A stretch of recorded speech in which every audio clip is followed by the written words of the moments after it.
আমরা জানি শয়তান আমাদের মনে কুমন্ত্রণা দেয় এবং একটা পাপ কাজের দিকে ধাবিত করে। শয়তানের এই সিস্টেমটা আসলে কেমন, সিস্টেমটা সম্পর্কে যদি আমরা জানতে পারি তাহলে শয়তানের কুমন্ত্রণা থেকে অনেকটাই বাঁচা সম্ভব হবে ইনশাআল্লাহ।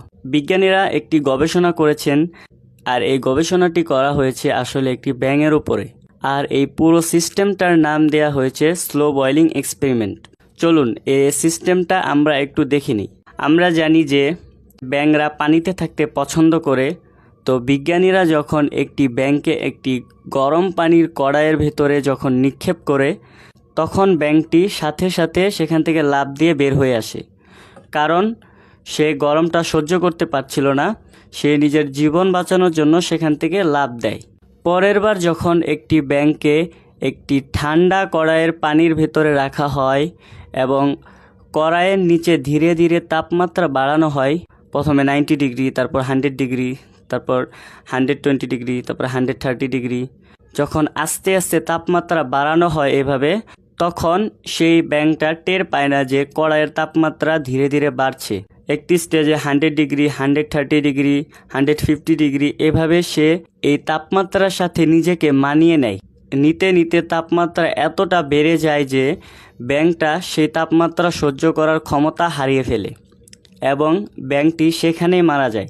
তখন আর ব্যাঙটা যে প্রথমবারের মতো লাফ দিয়ে চলে গিয়েছিল, দ্বিতীয়বার কিন্তু তার কোনো সুযোগ পায় না। ঠিক সেইমভাবে এই একই টেকনিকটাই শয়তান আমাদের উপর প্রয়োগ করে।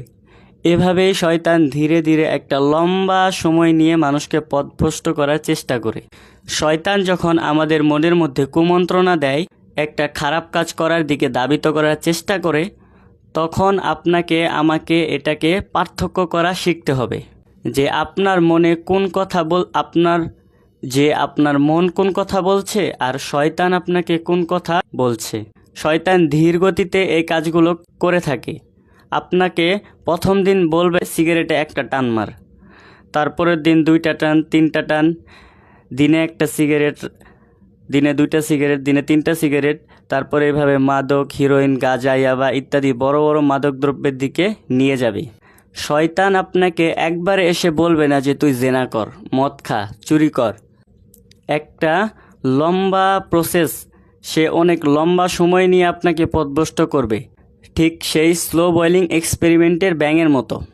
না আমি আর বেশি দূরে যাব না, এইটুকুই, জাস্ট এইটুকুই। এভাবে বলতে বলতে শয়তান আপনাকে এক সময় সেই কাজটি করিয়ে ছাড়বে। কিন্তু আপনি যদি কোনটা শয়তানের ধোঁকা বুঝতে পারেন, তাহলে আপনি কিন্তু শয়তানের ফাঁদ থেকে বাঁচতে পারবেন ইনশাআল্লাহ। স্লো বয়লিং এক্সপেরিমেন্টের পদ্ধতিটাকে আমরা একটা ভালো কাজেও ব্যবহার করতে পারি।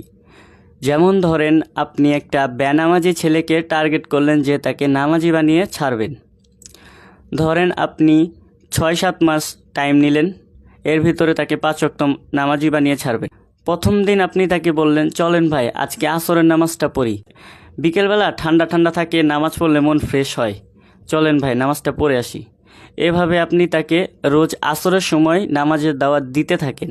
তারপর যখন তার আসরের নামাজ পড়া অভ্যাস হয়ে যাবে, তারপর আপনি আস্তে আস্তে মাগরিব, এশা, ফজর, জোহর এগুলার দাওয়াত দিতে থাকেন।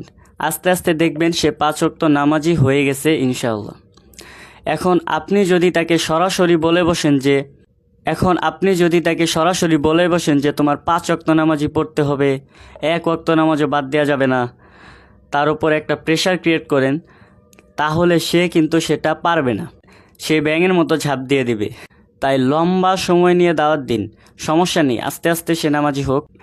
এই স্লো বয়লিং এক্সপেরিমেন্টের মাধ্যমে কিন্তু আমরা 2টা দিক খুঁজে পেলাম, একটা ভালো দিক, একটা খারাপ দিক। প্রথমে আপনাকে বুঝতে হবে শয়তান আপনাকে কিভাবে ধোঁকা দিচ্ছে। সেটা যদি আপনাকে পার্থক্য করা শিখে যান, তাহলে আপনি এর থেকে সহজে বের হয়ে আসতে পারবেন।